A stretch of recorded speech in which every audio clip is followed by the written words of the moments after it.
Hi everybody, this summer I'm reading a book called Good to Great. It talks about leadership. It identifies great leaders with the ability to have great resolve and the character trait of humility. And there's a metaphor used, mirrors and windows.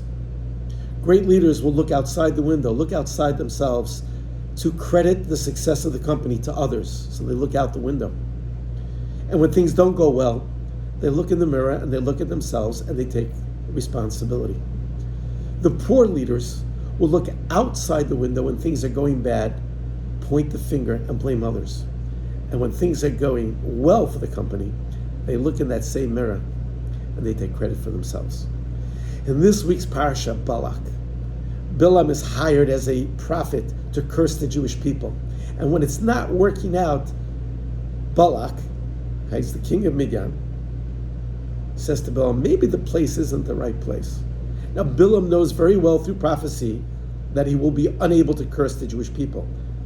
And even though he gives a half-hearted argument to Balak, hey, I can't curse them, he goes along and switches places. Why? Because he's deceitful. He's the guy that looks in the window and said, you know what? It's the place that's not working. It's not about me. Contrast that to Avram Avinu.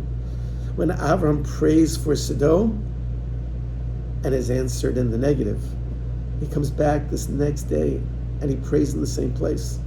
Why? Because he knows it's not about anybody else but himself. I got to work on my prayers. The Mishnah and Avos contrasts Bilam's conceit to Abraham's humility. True great leaders are the ones who will look out the window and give credit to those who have helped build the success. And when things are not going well, they look in the mirror and they say, what do I need to do better? I wish everybody a meaningful fast this week. Hopefully it will be our last.